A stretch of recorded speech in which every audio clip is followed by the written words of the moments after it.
समस्त संस्कृतानुरागी बंधुओं एवं छात्रों, संस्कृत दीपम इस श्रृंखला में आप सबका हार्दिक स्वागत है। बंधुओं, वैसे तो संस्कृत भाषा संवर्धन हेतु अनेक लोगों ने प्रयास किए हैं। मैं भी एक संस्कृत प्रेमी होने के नाते विश्व की सबसे प्राचीन, वैज्ञानिक एवं समृद्ध भाषा को जन जन तक पहुंचाने का प्रयास करने जा रहा हूं।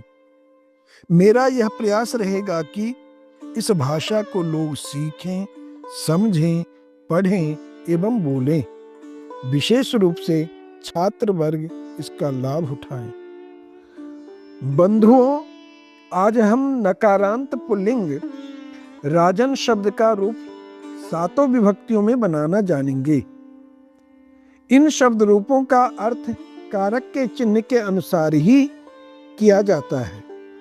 तो आइए राजन का हम अर्थ सहित शब्द रूप जानते हैं। राजन का अर्थ होता है राजा। एक वचन, द्विवचन, बहुवचन। प्रथमा विभक्ति एक वचन में रूप बनता है राजा, यानी एक राजा। द्विवचन में रूप बनता है राजानौ, इसका अर्थ होता है 2 राजा। और बहुवचन में रूप बनता है राजानः, जिसका अर्थ होता है अनेक राजा। इसी तरह द्वितीय विभक्ति एक वचन में रूप बनता है राजानम, जिसका अर्थ होता है एक राजा को। द्विवचन में रूप बनता है राजानौ, जिसका अर्थ होता है 2 राजाओं को। और बहुवचन में रूप बनता है राज्ञः, जिसका अर्थ होता है अनेक राजाओं को।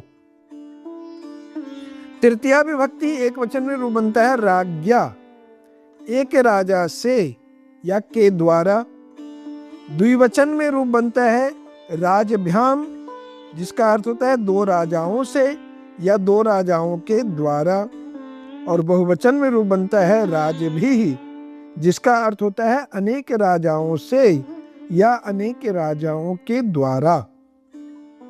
चतुर्थी विभक्ति एक वचन में रूप बनता है राज्ञे, जिसका अर्थ होता है एक राजा के लिए।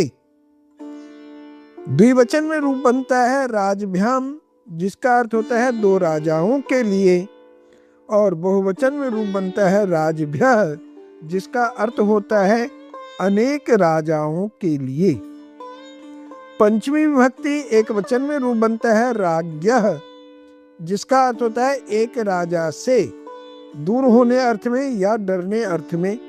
द्विवचन में रूप बनता है राजभ्याम, जिसका अर्थ होता है 2 राजाओं से। और बहुवचन में रूप बनता है राजभ्यः, जिसका अर्थ होता है अनेक राजाओं से।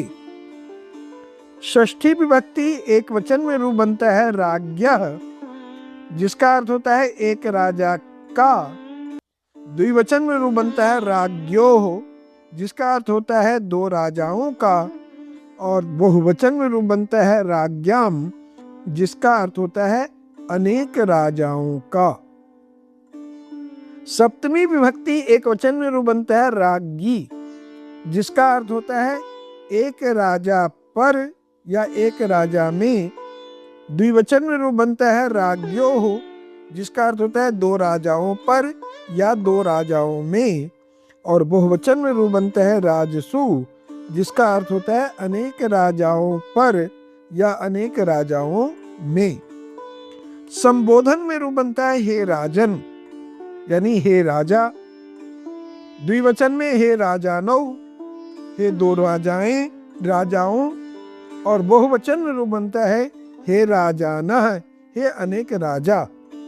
तो इस तरह हमने राजन का शब्द रूप बनाना जान गए। अब हम राजन शब्द का वाक्यों में प्रयोग करना सीखेंगे। शब्द रूप का तभी समझने का फल होता है जब हम उसे वाक्यों में प्रयोग करना सीखें। तो मैंने कुछ उदाहरण के द्वारा यहाँ पर राजन शब्द का 7 विभक्तियों में प्रयोग करने का अभ्यास किया है। आप लोग ध्यान से इसे सुने, पढ़ें और समझने की कोशिश करें। पहला वाक्य है दशरथः नाम राजा अभवत्। दशरथ नाम का राजा हुआ। तो यहाँ राजा एक राजा हुआ, इसलिए प्रथमा विभक्ति एक वचन में राजा है। बहुवचन में यदि करना हो तो सभायाम अनेके राजानः आसन, सभा में अनेक राजा थे। तो यहाँ पर राजानः हम प्रथमा बहुवचन में कर सकते हैं। इसी तरह से तीसरा वाक्य प्रजा राजानम प्रणमंती, प्रजा जो है राजा को प्रणाम करती है।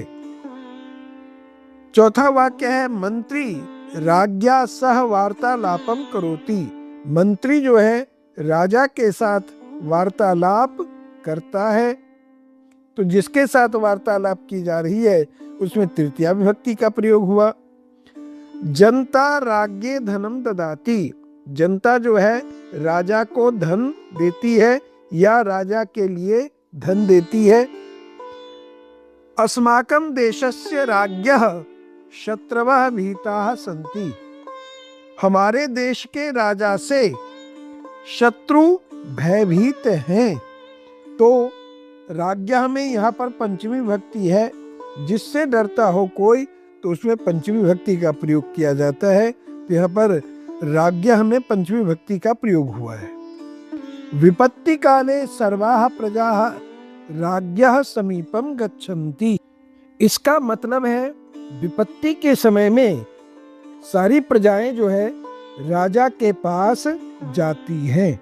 तो यहाँ पर राजा राज्ञः में षष्ठी विभक्ति का प्रयोग किया गया है। राजा के पास यहाँ काके की चिन्ह आ जाए तो वहां पर षष्ठी विभक्ति का प्रयोग होता है।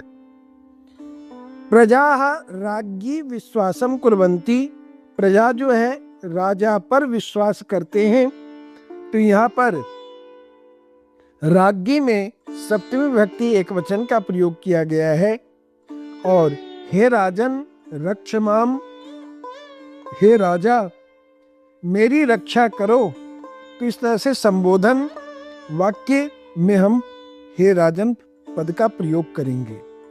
तो इस तरह हम राजन शब्द का शब्द रूप एवं वाक्यों में प्रयोग करना जान गए। एक नए शब्द रूप के साथ फिर आपसे मिलेंगे, तब तक के लिए धन्यवाद।